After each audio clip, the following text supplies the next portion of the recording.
E aí, taleneiros, como é que vocês estão? Eu espero que você esteja bem, que vos fala é Vinícius Lima. Pessoal, gostaria de agradecer você que está nos assistindo aqui, pela sua audiência, mais uma vez aqui conosco. Você que está assistindo a gente à noite ou à tarde, de manhã, não sei. Muito obrigado pela sua audiência. E, se possível, já que você está aqui, se inscreva no nosso canal, que isso é muito importante para o nosso crescimento. Dê um like nesse vídeo, deixe seu comentário, deixe a sua sugestão, que ajuda demais. Pessoal, muito obrigado mais uma vez. No nosso podcast Taverna, temos uma convidada muito especial. Inclusive, já fiz um vídeo, está lá no Instagram, dizendo e apresentando ela, né, fazendo um chamativo para o programa de hoje. O nome dela é Tainá Jardim, ela é agente comunitária de saúde, farmacêutica, especialista em saúde pública, mestranda em saúde pública pela Universidade Federal da Bahia. Então, é um grande prazer recebê-la aqui. Tainá, que é uma pessoa muito inteligente, estava conversando em off aqui, ela tem muitos trabalhos acadêmicos, um trabalho fantástico, então eu gostaria de dar meu boa tarde para ela. Boa tarde, Tainá, como é que você está? Boa tarde. Primeiro eu quero dizer que estou extremamente grata pelo convite de fazer parte de um episódio do podcast Taverna, então muito obrigada. Tainá, você que é uma acadêmica, está fazendo todo um trabalho, é mestranda, você compartilhou conosco que logo mais também pretende fazer um doutorado, ou seja, a pessoa que está se debruçando sobre os estudos. Eu gostaria de questioná-la sobre a saúde no Brasil, né? A gente sabe que a saúde é um problemão aqui no nosso país. O Sistema Único de Saúde foi um importante avanço para unificar a saúde, para trazer padronização. No entanto, tem muitos gargalos, muitos problemas, e isso é no país inteiro. Como é que você avalia o Sistema Único de Saúde? Como é que você avalia a saúde a nível federal aqui no nosso Brasil? Sim. Primeiro, eu gosto sempre e eu acho que é interessante que a gente se questione o que vem a ser saúde, o que vem a ser saúde pública. Porque a gente fala muito, mas às vezes a gente não sabe o real conceito. Alguns autores eles trazem que a saúde é a ausência de doença. A Organização Mundial da Saúde ela rebate esse conceito, dizendo que não é meramente a ausência de doença, mas é um estado de bem-estar físico, mental, social completo, que eu acho inatingível para a maioria das pessoas. E outros autores, bem mais teóricos, que é a capacidade de auto-adaptar-se, autogerenciar-se. E eu fico com o conceito da 8ª Conferência Nacional de Saúde, de 86, que traz que a saúde ela é resultante das condições de moradia, de educação, lazer, transporte, inclusive está no artigo 6º da nossa Constituição dos Direitos Sociais. E a saúde ela exige que tenha uma conversa intersetorial. Ela é muito complexa, os limites são porosos, tudo vai desembocar na saúde. Quando eu digo de renda familiar, por exemplo, isso vai me dizer sobre o quanto aquela família vai ter acesso à saúde, vai me dizer o que aquela família vai poder se alimentar e vai interferir na saúde. E a saúde pública é justamente as práticas e as políticas que vão melhorar e proteger a saúde de toda uma comunidade. Falando a nível nacional, nós temos o Sistema Único de Saúde, que, inclusive, tem um colega que costuma dizer assim, que, apesar de todas as falhas, não existe nada melhor. E a gente tem os atendimentos desde a atenção primária a níveis complexos. É inegável que a gente teve um avanço no perfil de saúde da população brasileira, mas, apesar de estar lá no artigo 196 da Constituição, que a saúde é um direito de todos e dever do Estado, é inegável também que tem uma desigualdade social no acesso. E esse não é o único problema. A gente tem problema com o financiamento, temos problemas com infraestrutura, a gestão, a gente é marcado por a saúde, na verdade como um todo, é marcado por burocracia, por corrupção. Nós temos também as questões de surtos, epidemias. Agora mesmo a gente saiu de uma epidemia da dengue, chikungunya, zika, mas temos também as doenças não transmissíveis, as doenças crônicas como hipertensão e diabetes, que é prevalente no país e elas são a gente consegue, mudando, com a educação em saúde, a gente consegue, mudando o estilo de vida, a gente consegue reduzir aí essa prevalência. Mas o que a gente percebe é que essa é a resposta política para a gente. Quando a gente vai analisar a saúde, isso é tudo que as decisões políticas têm nos respondido. Por quê? O governo federal ele é responsável por criar as diretrizes, alocar recursos. Então, isso tudo é uma resposta de como a política ela está no Brasil. E isso vai desembocar na saúde. Como eu disse, tudo desemboca na saúde. E a saúde tem um grande orçamento, né, Tainá? Ela, por mais que tenha inclusive isso é prefixado no orçamento, ou seja, existe muito recurso que vai para a saúde. No entanto, a percepção que a gente tem é que esse recurso não chega na ponta, né? Esse recurso não chega num serviço de qualidade para o usuário. Por exemplo, aqui em Vitória da Conquista mesmo, a gente vê uma grande reclamação dos usuários do serviço público em razão da marcação de exames. Sim. Ou seja, existem muitas dores, existem muitos gargalos, existem muitos problemas, e você trouxe essa questão que, por mais que tenha muitos problemas, não existe nada melhor.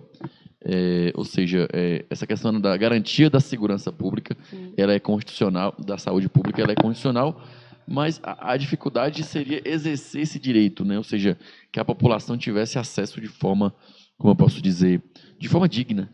Sim. Eu acho que a palavra que falta hoje na saúde no Brasil é dignidade. A gente encontra os hospitais lotados e muitas vezes sem um mínimo. Eu não falo nem com coisas sofisticadas, eu falo com o mínimo mesmo. É um exame, é uma atadura, muitas vezes. Gente, se um posto de saúde não tem uma atadura, então tem uma coisa errada. Então, isso é uma realidade do país inteiro. É uma realidade que, infelizmente, parece que não tem uma percepção assim, de mudança. Na sua opinião, Tainá, como é que...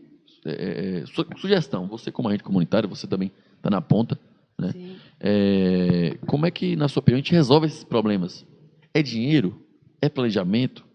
Porque, assim, esse problema da saúde é de muito tempo. Sim. Governantes entram, governantes saem, e o problema persiste. Então, você tem uma sugestão para resolver esse problema? Assim, é claro, né, nas devidas limitações, né, porque o problema é complexo. Mas, se você fosse falar assim, Vinícius, eu acredito que se houvesse, de fato, um trabalho nesse sentido aqui, já resolveria muito o nosso problema. Sim. Na verdade, eu acho que é o cidadão ele se reconhecer como parte disso.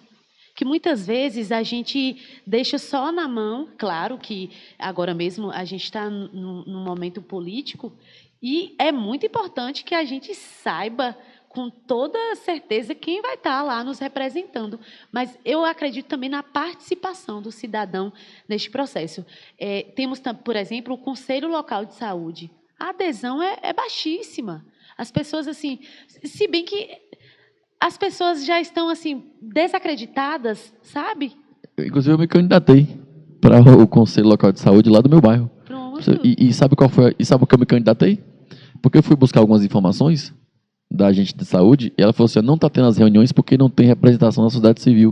O que você acabou de dizer. Justamente. Eu sou titular, né, lá no Conselho Local de Saúde e eu já vi, assim, muitas demandas serem atendidas quando o cidadão ele se reconhece como parte integrante nesse processo, que ele tem um poder ali e ele vai em busca mesmo desses direitos. Então, eu acho que falta isso.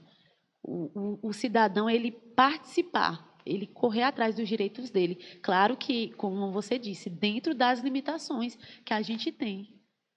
Então, assim, na sua opinião, um grande passo para a gente resolver, pelo menos, uma parte dos problemas, seria uma participação efetiva da população. E interessante você colocar esse ponto, Tainá, porque faz total sentido. Igual um caso que aconteceu comigo, porque eu faço parte do Conselho Municipal de Usuários. Então, eu sempre estou visitando os postos de saúde, sempre estou visitando a creche, para verificar o que está precisando, que os usuários, as principais demandas. E você falou, com a participação da sociedade civil, a gente consegue muita coisa, e de fato, eu fiz alguns levantamentos ali para o posto o PSF do Rio Cairo, e sem utilizar nenhum canal político, foi um canal direto, eu como cidadão, eu como conselheiro, com a gestão, eu consegui inúmeras coisas. Ou seja, não houve nem gerência ou interferência política nesse caso, sendo que eu poderia buscá-la também, mas não busquei. Aí você fala, mas foi só nesse caso. Não, na creche municipal hoje eu recebi um áudio da diretora lá, Vanessa, ela falando, me agradecendo, porque uma demanda que ela me trouxe foi atendida, e não usei novamente nenhuma interferência política. Foi buscando diretamente a gestão, através da ouvidoria, através dos canais de comunicação. Então, se houver, de fato, essa participação do cidadão, as coisas vêm, né? Com certeza. E um segundo ponto, é claro, a gente está trazendo, olha, a participação do cidadão ajuda e muito, claro, porque vai aproximar justamente a gestão da ponta. A gestão é saber do que de fato está precisando. Mas e do lado de lá? Qual é, na sua opinião, a mudança que a gestão poderia fazer? Aí eu deixo a liberdade para você, em qualquer âmbito, seja estadual, federal ou municipal, para melhorar a questão da saúde. Aquele gargalo que você, como agente comunitário, veja, gente, acho que é simples, se a gente fizesse isso aqui, já melhoraria muito, só que não faz. Você vê esse tipo de coisa? Sim. Como eu disse, o país ele é marcado por corrupção. E as decisões políticas, como vai interferir nesse acesso, na qualidade do atendimento, eu acredito que se a gente fazer boas decisões políticas, claro, como você disse, mas o fato da gente estar ali cobrando, para mim, é o principal. Então, isso é de fato democracia, né, Tainá? Justamente. Democracia é a participação do povo. Inclusive, nossa Constituição diz, no seu artigo 1º, que todo poder emana do povo. Isso não é a realidade no Brasil, a gente sabe. E também por culpa do próprio povo. E Tainá está dizendo isso aqui e eu também corroboro. Se todo poder emana do povo, o povo tem que se fazer valer. Não adianta estar escrito num papel, porque a Constituição Federal não tem poderes mágicos. Ela não vai transformar um cidadão num supercidadão. Ele precisa buscar seus direitos e cobrar seus direitos e também seus deveres, que talvez é isso que é muito negligenciado. Se fala muito em direito, está aí os deveres. Como é que está a sessão da Câmara de Vereadores? Eu falo que eu estou na Câmara de Vereadores com uma certa frequência e vejo totalmente vazia. Como é que estão os conselhos locais de saúde? Eu trouxe uma dor aqui do titular lá do PSF, ela falou assim, olha, não está tendo reunião porque não faz sentido só os conselheiros titulares, ou seja, pessoas que são da gestão ou trabalhadores da área de saúde, estarem no conselho. Porque a ideia do conselho é justamente aproximar com o cidadão, né? Então, e não tem representação. Isso é muito triste. Então, precisamos fazer esse movimento para chamar a população para a devida participação política. Porque ser político não é só você ser vereador, é também fazer isso, participar dos conselhos, cobrar pelo seu bairro. Tainá, trazendo um pouco da sua trajetória, você, que, como eu disse anteriormente, tem um trabalho acadêmico maravilhoso. A gente conversando em off aqui, que você faz um trabalho com a questão das gravidez indesejada, como também da doença de Chagas, que você recentemente está fazendo, se não me engano, um estudo, né? Sobre isso. Conta pra gente essas duas áreas específicas do teu trabalho, aquilo com que tu trabalha na universidade. Como agente comunitário... Tem um cafezinho aqui, se você quiser a água, viu? Obrigada. Como agente comunitário de saúde, eu sempre... E uma pessoa muito curiosa, eu ia ali na área e eu via que, na verdade, em Vitória da Conquista, assim, tudo me intrigava. E eu ficava assim, por que um grupo de mulheres engravida mais do que outras? E fui naquela curiosidade e acabei instigando também o meu mestre, Luciano Razimoto Malheiro, e a gente começou a investigar como os determinantes sociais em saúde influenciavam a prevalência de gravidez não planejada. E foi para o comitê de ética, e a gente foi de porta em porta, foi aprovado, né, pelo comitê de ética, a gente foi de porta em porta para saber como que essas mulheres viviam, o que elas sentiam, e aí veio a pandemia. E aí, como é que eu ia dar continuidade nesse trabalho?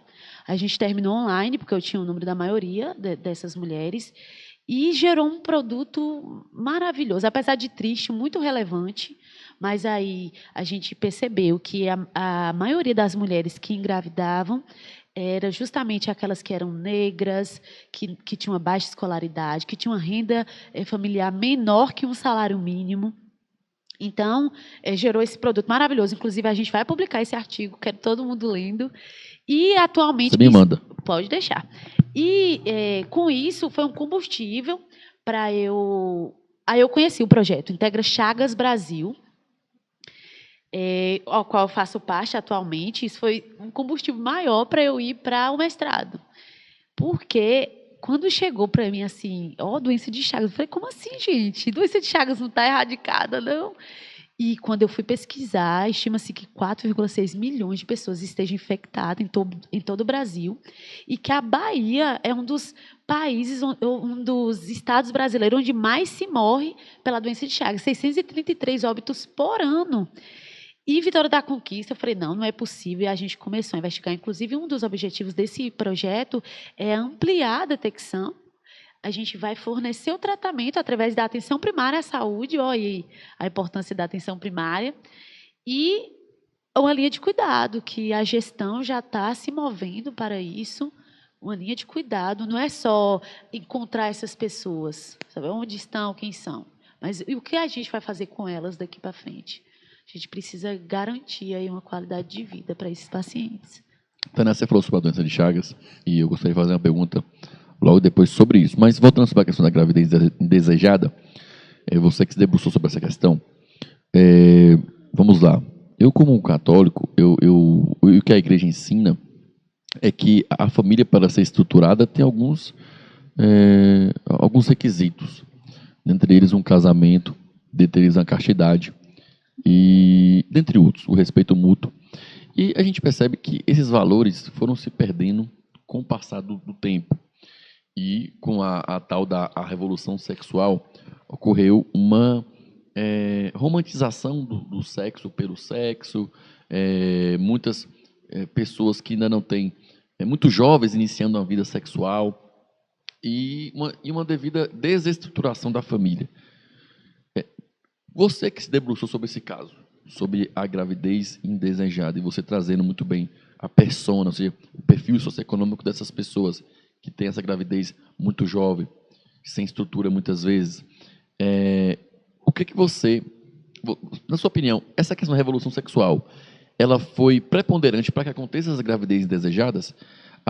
Na sua pesquisa, você chegou nessa conclusão que, pelo menos, eu estou trazendo a minha visão de mundo aqui, Sim. que, na minha opinião, essa desestruturação familiar, essa falta de Deus nas famílias, é preponderante para que isso aconteça, que hoje se torne um problema social. Famílias inteiras, sem a figura do pai, famílias inteiras sem uma estrutura mínima familiar para essa criança, para essa mãe. Qual a sua percepção sobre isso? Na verdade, quando eu fui fazer a pesquisa, eu via como se o mundo estivesse indo para um lado, e parece que só aquelas pessoas que eu estava estudando estavam indo em uma direção totalmente oposta, tanto que eu sou cristã também, sou evangélica, mas eu fiquei chocada. De uma vez eu recebi uma ligação e a menina falava assim comigo, Tainá, eu não sei o que fazer, eu já tenho 5 anos tentando engravidar e eu não consigo. Quando eu fui buscar a idade daquela menina, ela tinha 15 anos. Eu falei assim, ela tinha 20 anos na época. Aí eu falei assim, nossa, ela estava tentando engravidar desde os 15. Então, eu percebo que tem uma geração de mulheres, inclusive eu segui para essa geração, ainda não tenho filhos, que hoje está mais ligada assim. Na verdade, o mundo está cobrando muito isso, sabe? De muitas mulheres, você tem que ir fazer, porque senão você não consegue acompanhar como que as coisas estão fluindo. Então, as mulheres estão indo em busca pelo mercado de trabalho, em busca pela independência financeira, justamente como você disse, tem um abandono, muitas vezes, do parceiro. Então, ela tem que dar conta, aquelas que já têm um filho, tem que dar conta daquele filho e traumatiza, não quer mais. Entendeu? Então, são essas questões assim que eu vejo que divide o mundo nessas duas questões. Aquelas mulheres que querem ser mãe, que hoje são bem poucas, sabe? Mulheres que querem, de fato, seguir com a maternidade, justamente por essas questões também, de como os homens têm se comportado. Então, tem um trauma aí, mas também tem aquelas mulheres que ainda querem viver, assim como antigamente mesmo. Eu digo antigamente porque está bem, né? Cuidar dos filhos, viver em casa. Eu mesmo tenho esse sonho, só que a vida tem cobrado de mim estudar, correr atrás, porque senão não dá para viver. Então, às vezes, a gente deixa nossas crenças, nossos valores ia ter nossa vontade para trás para conseguir acompanhar o mundo. E como as coisas mudam, né? Porque eu não lembro quem é que fala isso, eu não sei se é o Chesterton ou é o professor Olavo de Carvalho. Ele fala assim, é um dos dois. Ele fala assim, a revolução sexual tirou a mulher do trono do lar. Porque antes o homem tinha a obrigação moral, em alguns lugares legal, de sustentar a sua mulher e fazê-la valer para o resto da sua vida. E hoje meio que essa história se inverteu e a mulher tem que ajudar em casa. Você falou, a mulher ela deixa aquele papel que ela tinha de cuidadora do lar, de rainha do lar, de educadora dos filhos, para ter que ir para o mercado de trabalho para sustentar a casa. E isso meio que é uma inversão dos valores que se tinham, é literalmente uma inversão de valores, porque é o que se tinha construído até então. Então, é um movimento que eu vejo que se atenua muito após o século XX, com todas essas revoluções da moral, principalmente com a escola de Frankfurt, né? A teoria crítica, eles colocam muito essa questão. Tem um autor da escola de Frankfurt, não sei se é Horkheimer, ele fala que essa mulher do lar, ela é escrava do marido. Ela colocava como se fosse uma escrava. E, na minha opinião, é totalmente equivocado. Mas, falando sobre a minha pergunta da doença de Chagas. Eu me fiquei surpreso com a quantidade de pessoas que morrem. Né? Estamos em 2024. Então, quase 700 pessoas morrendo só na Bahia, em virtude da doença. Como é que é a prevenção? E é curiosidade mesmo. Existe vacina? Porque, até onde eu sei, o barbeiro, não é todo barbeiro que está infectado com o protozoário. Eu posso estar equivocado, mas acredito que seja certíssimo. Isso. Existe alguma prevenção no sentido de vacina, de tratamento, ou não? Existe só tratamento corretivo mesmo, só se a pessoa pegar a doença? Isso. Temos assim, né, a questão de limpeza, né, mas vacina não tem, não. É mesmo a questão do ambiente. E o tratamento, como é que funciona? O tratamento, hoje nós temos no Brasil o benzinidazol, porque temos também uma terapia alternativa, o Nifurtimox, mas a gente não tem, só em casos assim que a pessoa não está conseguindo lidar bem com o benzinidazol, a gente usa o Nifurtimox. Mas se a pessoa... tem duas fases da doença, a aguda e a crônica. Se a gente consegue pegar ali na fase aguda, a gente consegue tratar. Quando a pessoa já está no caso crônico, que é o que a gente está pesquisando no momento, a gente consegue diminuir as complicações. Então, por isso que tudo é válido. Qualquer pessoa que a gente conseguir, ainda que seja na fase crônica, é válido porque a gente vai reduzir as complicações digestiva, cardíaca. Entendi. Então, por mais que existe, nós estamos aí, você falou, século XXI, ainda o tratamento seria só com infectado. Não existe, por exemplo, alguma forma de evitar isso por uma via medicamentosa, por exemplo. Não existe, né? Não existe. E assim, a doença de Chagas está entre as doenças tropicais negligenciadas. O que significa isso? Acontece num contexto de vulnerabilidade, afeta mais pessoas pobres e não tem atenção para isso. O que gera um problemão, né? E esse problemão chama mortes. 600 pessoas só aqui na Bahia? Por ano. Quantas pessoas no Brasil você falou? 4,6 milhões estima-se que esteja infectado. Ou seja, é muita gente infectada, né? Eu lembro que lá na zona rural ali que eu passei minha infância e tal, visitando meus avós, sempre tinha esses barbeiros. Sim. E a gente ficava com muito receio, né? Muito medo por conta de estar infectado com o protozoário. Só que eu não sabia, por exemplo, dessa questão, que não havia tratamento. Pensei que havia um tratamento preventivo. Não. Então não existe, né? Não. Que interessante. Ô, Tainá, mudando o papo aqui um pouco de direcionamento, você como...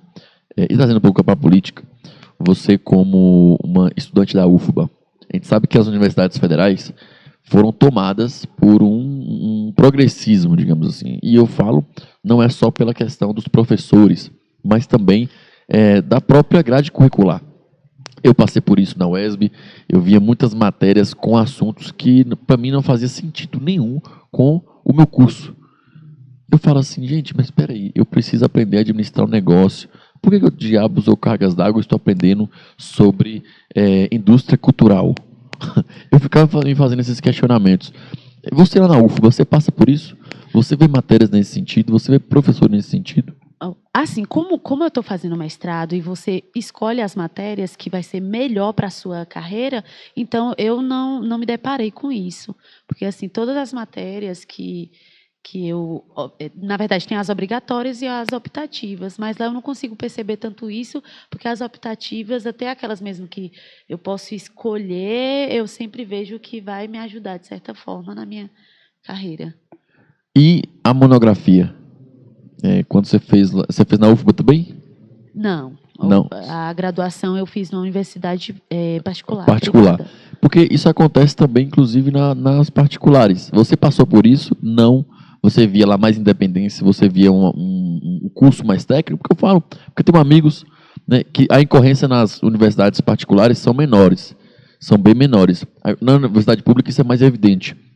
Mas você via isso lá na universidade particular, quando você fez sua monografia, de algum tipo de ingerência política dentro da grade curricular, ou também do modus operandi ali da universidade, do curso? Na verdade, eu achei que eu fiquei bem livre para isso, tanto que foi esse produto, o artigo científico sobre os determinantes sociais e a gravidez não planejada, foi assim, uma curiosidade minha e eles abraçaram muito bem. Interessante, né? Então, pelo menos a esperança, né? Sim, sim. Eu lembro que a gente recebeu uma vez lá uma professora da FTC, lá na UESB, e eu fiquei assim com inveja danado, porque assim, foi uma aula só, mas você percebia que o domínio da matéria e o domínio de vivência também daquela professora era algo assim exemplar, algo que me faltava nos meus professores. Então, por isso que eu lhe falei que a ocorrência na universidade particular é menor do que na universidade pública. Infelizmente, eu lembro uma vez que eu fui com a camisa de Bolsonaro, num evento que teve na UFBA, o povo faltou me matar lá. Também tu quer provocar, né? O povo faltou me matar. Mas isso aconteceu comigo lá na UFBA e na UESB também. Na UESB, uma vez eu ouvi um evento de Jean Willis. Jean Willis estava lá fazendo uma palestra lá, enfim. E a gente foi com a camisa de Bolsonaro. E o pessoal lá queria matar a gente lá também.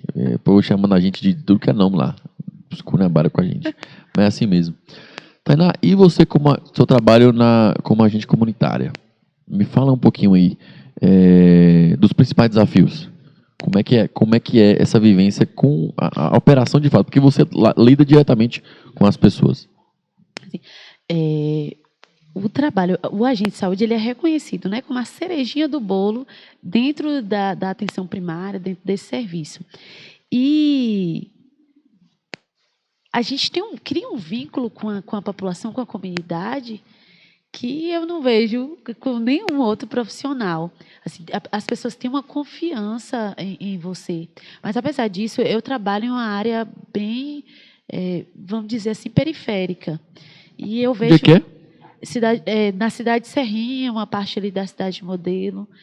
E eu percebo que os desafios de lá não é o mesmo, até mesmo das demais micro-áreas de toda aquela área.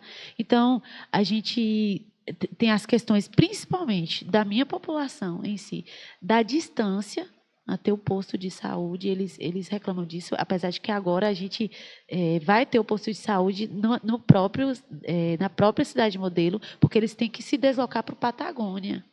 Então, é um desafio que já estamos vendo uma resposta para isso, mas é uma comunidade carente. Então, assim, tem desafios específicos deles, assim, pessoas com baixa renda familiar, pessoas que precisam ser melhores assistidas, e eu vejo que eu preciso trabalhar, às vezes, um pouco mais justamente por causa disso.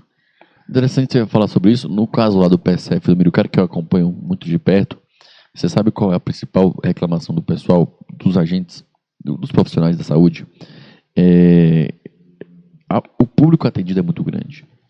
Lá foi projetado, salvo engano, para atender 4.000 pessoas, uma população, né, de 4.000 pessoas.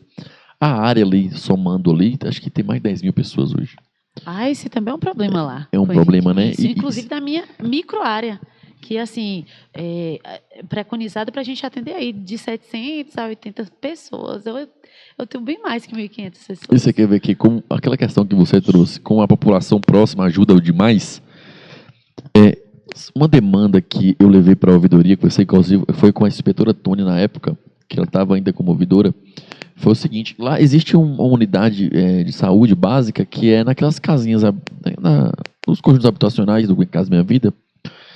E uma coisa que me chamou muita atenção é que o número de, por exemplo, de exames que aquela unidade recebia é a mesma do PSF, mas eram universos totalmente diferentes. O PSF atendia uma população muito grande e aquele conjunto, aquela unidade básica, ele atendia só o pessoal do conjunto habitacional. E eles recebiam a mesma quantidade, por exemplo, de exames de fisioterapia ou de dermatologista. Aí eu falei assim, gente, tá errado isso aqui. Tem que ter uma proporcionalidade, né? Aí eu levei essa demanda, mas às vezes o pessoal do estratégico, que está na Secretaria de Saúde, não recebe essa informação como deve. Então, é por isso que é importante do usuário se fazer valer. Justamente. Chegar e levar a gente, peraí, acho que tem que ter um redirecionamento aqui no número de exames. Olha que interessante, Tainá. Lá nesse PSF do Mirucário, sai gente de outros bairros para ir ser atendido lá. Sendo que lá nesses bairros tem a unidade de base de saúde. Sabe por quê? Porque o pessoal elogia muito o atendimento. O pessoal fala, não, eu entrevistei uma moça, eu fui fazer uma ação lá, Sim.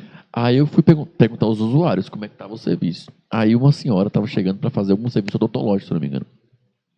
Aí ela falou assim para mim, olha, não, eu sou da cidade Serrana. Eu falei, não, mas peraí, se você é da cidade Serrana, lá na Vila Serrana tem um posto de saúde. Na Vila Serrana 3, se não me engano. Aí ela falou assim, não, mas aqui o serviço o pessoal atende muito bem. Então ainda tem esse problema. A gente tem essa questão também. Além de ter a nossa população que é gigante, ainda a gente atende pessoas de outras áreas também e pelo mesmo motivo. Lá o pessoal, você falou cidade modelo, cidade de Serrinha? Isso. Como é que é lá a participação popular? Lá existe algum conselheiro? Lá pelo menos tem uma ou alguma outra pessoa que faz esse trabalho junto com vocês da gestão, vocês trabalhando, não no gestão, né? Você que é servidora pública. Tem pessoas da sociedade civil que ajudam, que a gente está precisando de quê para a gente levar as demandas, ou realmente não tem ninguém para fazer esse serviço? No Conselho Local de Saúde, não. Da cidade modelo, não. Assim, é porque a gente tem a unidade que atende hoje Patagônia, Cadija e cidade modelo. Aí algumas pessoas, principalmente do Cadija e Patagônia, aderem, isso bem. Agora lá, justamente pela distância, é muito difícil. Tainá, ainda um pouco sobre política, a gente está falando aqui sobre participação política. Você se posicionou recentemente nas suas redes sociais, você apareceu inclusive no vídeo de lançamento de campanha do vereador Ivan Cordeiro. Conta pra gente aí por que você deu esse apoio, você que hoje já se posiciona como apoiadora do Ivan. Bom, eu sou cristã, assim como você, e eu sempre vou estar com aquele político que defende pautas e projetos que eu abraço. Mas também pensando como profissional, como estudante, eu sempre penso assim, eu não moro em uma casa, em uma rua, em um bairro.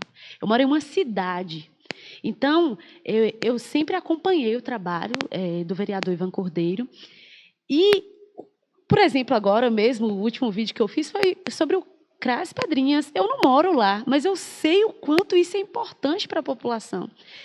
Eu não vou muito ao centro da cidade, eu não sou motoruber, mas eu vejo a importância de algumas pautas que ele vai lá e luta, isso dos 30 minutos, né, gratuitos, que a pessoa pode ir e ter ali aquele tempo sem precisar pagar do estacionamento.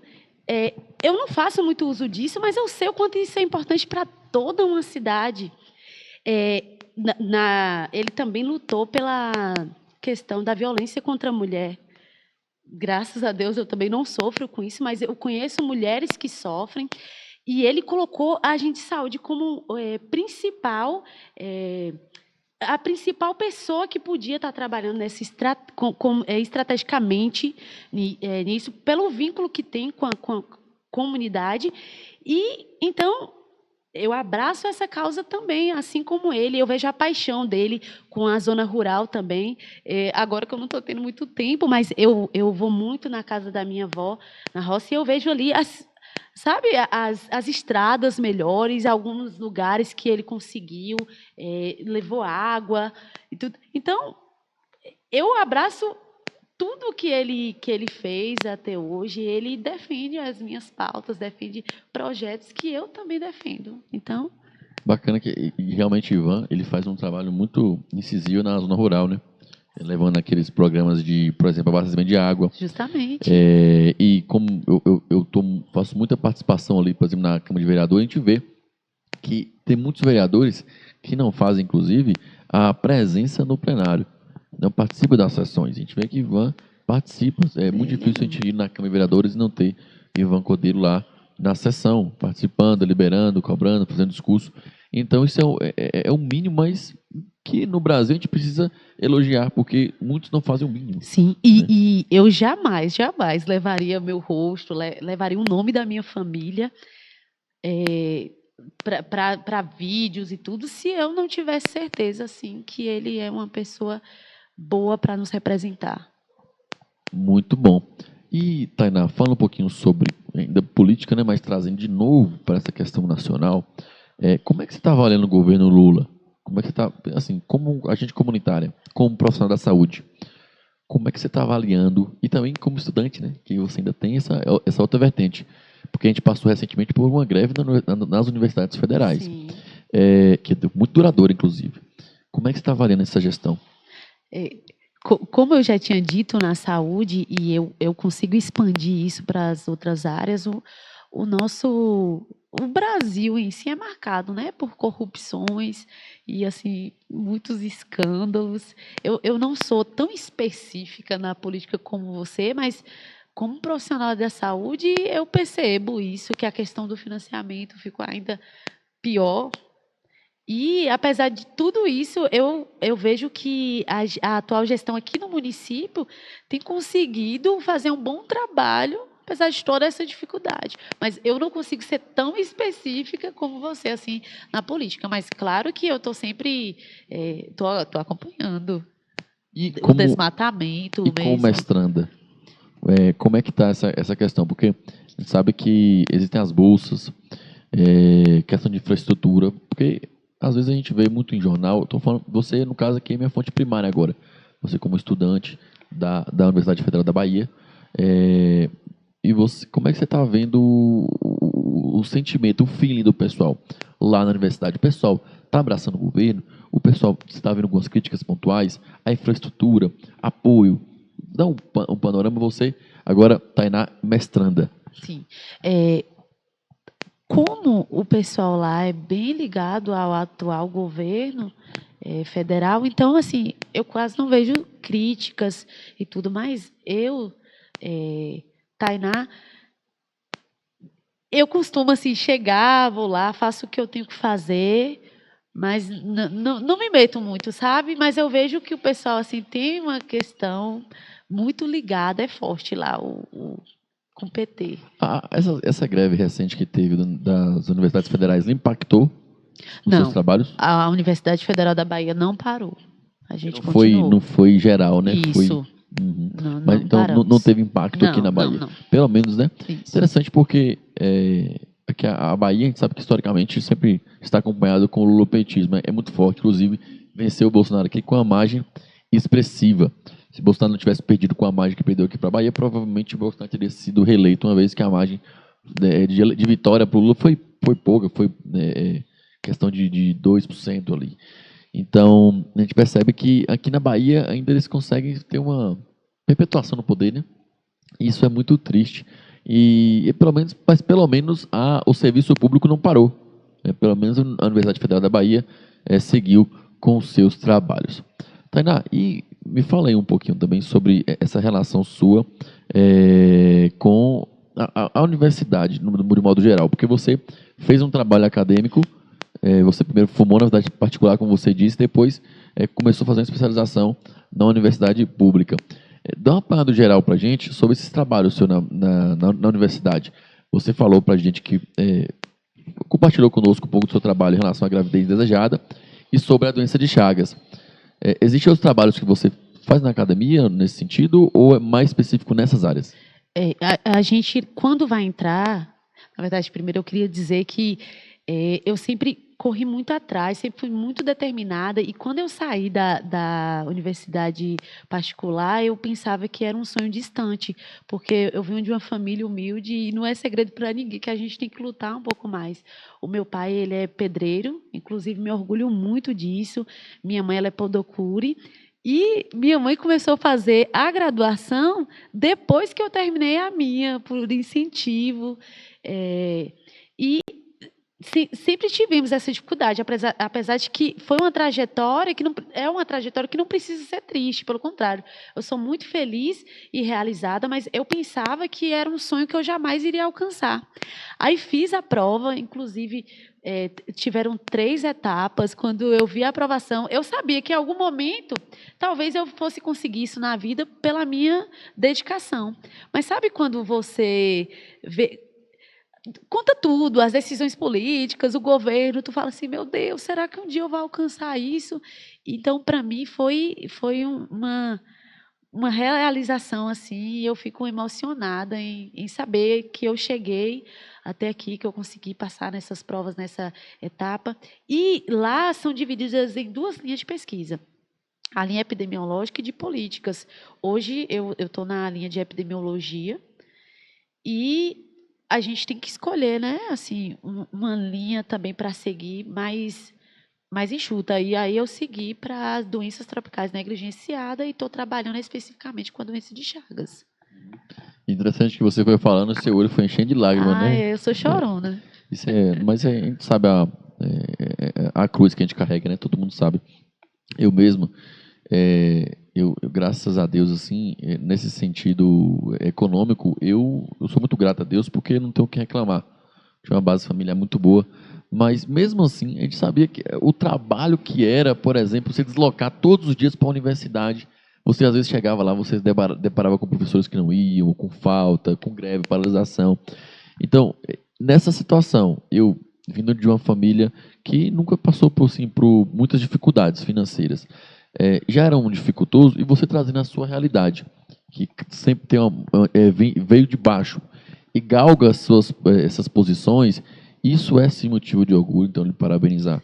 Porque é claro que a gente vê um movimento hoje, Tainá, que eu discordo totalmente, que é o ataque deliberado à universidade.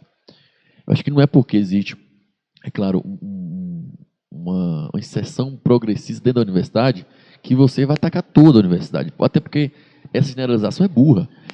No Brasil existem pessoas maravilhosas que fazem trabalhos incríveis. Temos aqui a Tainá dando um exemplo de vida, né, que apesar das dificuldades conseguiu se formar na estrutura particular, passou num processo seletivo para a universidade pública e está aí galgando, já me falou que vislumbra fazer o doutorado. Sim. Ou seja, eu até falei com ela, eu falei assim, gente, vocês têm coragem demais, que eu tenho um bacharelado e foi uma dificuldade tremenda. Então, a gente tem que valorizar o nosso universitário, tem que valorizar essas pessoas que se sacrificam para buscar ciência para o país, porque é isso. A universidade pública, ela gera ciência, cidade acadêmica, que no final das contas é mudança de vida na ponta, porque esses trabalhos acadêmicos vão se transformar em políticas públicas muitas vezes. Então a gente não pode fazer um ataque deliberado, e eu falo isso porque eu vejo dentro da direita. Eu vejo a direita atacando muito a universidade. Vamos atacar o progressismo na universidade, não a universidade. Atacar a universidade é burrice. Eu acho que é um caminho que a gente não deve tomar. Tainá, vamos comentar aqui um pouquinho também sobre o seu posicionamento político de fato. Você se identifica como? Porque tem muitas pessoas, igual você, Ivan Cordeiro é direita. Sim. Você me falou também a questão de Bolsonaro. Mas tem muitas pessoas que fazem esse apoio, mas de centro. Porque entender que desse lado é o lado que mais respeita a democracia, digamos. Mas nesse espectro político, você se identifica como direita, centro, esquerda?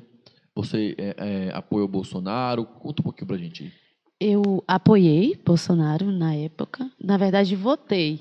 E, assim, eu me considero mais de direita, mas eu sou conservadora, sou cristã e estou ali com qualquer pessoa que entrar lá no poder e, como eu disse, defender como cristã as minhas pautas. Eu estou com essa pessoa. E, até o momento, Bolsonaro foi quem mais defendeu e eu poderia dizer que eu sou de direita. E na majoritária, quem conquista, temos aí Sheila Lemos, buscando reeleição. Temos Valdenor Pereira, do candidato do PT, Lúcia Rocha, do MDB, e o Dr. Marcos Adriano, do Avante. Na majoritária, você está apoiando um candidato? Como é que você está vendo? Eu estou com a prefeita Sheila Lemos e eu me orgulho também assim dela como mulher, gestora, e eu tenho visto que ela tem se comprometido, como eu tenho referência na saúde, que ela tem se comprometido excepcionalmente com a saúde pública. Ela trouxe aí algumas questões que eu gostei muito, novos postos de saúde, que, apesar de toda a demanda, a gente conseguindo ali ir por atenção primária, a gente consegue reduzir a carga dos hospitais. Teve também os carros de saúde. Então, assim, eu estou acompanhando, estou gostando muito do trabalho dela e, no momento, estou com ela. E isso é importante o que o Tainá disse aqui, gente, porque às vezes foge para a população que o município ele tem a responsabilidade com uma atividade operacional, digamos assim, na saúde de baixa complexidade. Média e alta complexidade já foge da competência do município, geralmente é do Estado ou da União. Nesse caso aqui, por exemplo, os postos de saúde. Não é um local para você fazer cirurgias, para fazer algo mais complexo. O posto de saúde é o primeiro atendimento. E acho que o grande gargalo aqui no Brasil é esse, né, Tainá? Porque o posto de saúde, por mais que é um de baixa complexidade, ele já poderia resolver muitas coisas, evitando que, acho que é o principal dor, evitando que essas pessoas vão, por exemplo, para hospitais, o que gera o loteamento. Muitas pessoas esperam nas filas, em corredores, enfim. Acho que isso é importante salientar. Por exemplo, a prefeita, se existe uma UPA que está abarrotada de gente, a UPA, pelo menos a de Conquista, é de responsabilidade do Estado. É ali a responsabilidade do governador Geraldo Rodrigues, não é da prefeitura. A prefeitura é os postos de saúde, a estrutura municipal que é menor. Tainá, a gente está chegando aqui no final da nossa entrevista. Eu gostaria de deixar aqui para você um espaço, né, para você, se você quiser deixar uma mensagem final, se você quiser fazer um agradecimento aí para alguém que está nos assistindo, pode ficar à vontade. Na verdade, eu quero agradecer a você pela oportunidade, a todos que estão assistindo. E é isso, vamos aproveitar a nossa oportunidade de fala como cidadão, agora mesmo com as eleições, com esse período eleitoral. Vamos fazer valer mesmo, avalie os seus representantes, avalie quem vai te representar. Excelente. Pessoal, gostaria de agradecer aqui a sua audiência, gostaria de agradecer também, Tainá. Foi uma satisfação bater esse papo com você, você que é uma profissional de saúde, você que galgou esse espaço até chegar aqui, você que é universitária. Parabéns, minha amiga, Deus lhe abençoe. Amém. E está feito o convite, o podcast da Taverna sempre está à disposição de você. E também já deixando outro convite para o jornal Perfil Meio Dia, que ao vivo aqui, a gente está gravando aqui o nosso programa de hoje, quando o assunto de saúde, você evidentemente é a pessoa que domina, está aqui o espaço, a gente tem que entregar esse espaço para pessoas que merecem, e você é uma dessas pessoas. Gostaria de agradecer mais uma vez a sua presença, e também você que está nos assistindo. Se você ficou aqui até agora, se inscreva no nosso canal, deixe seu comentário para a Tainá, tenho certeza que ela vai ler todos os comentários, deixe seu like, e é isso. Eu agradecer também ao André Soares, que é o grande produtor que está por trás desse projeto, do Estúdio Live Box. Também agradecer a minha digníssima esposa que está aqui no estúdio hoje. A gente trouxe até almoço para mim. Olha. E é isso. Pessoal, muito obrigado. Deus abençoe e até o próximo episódio.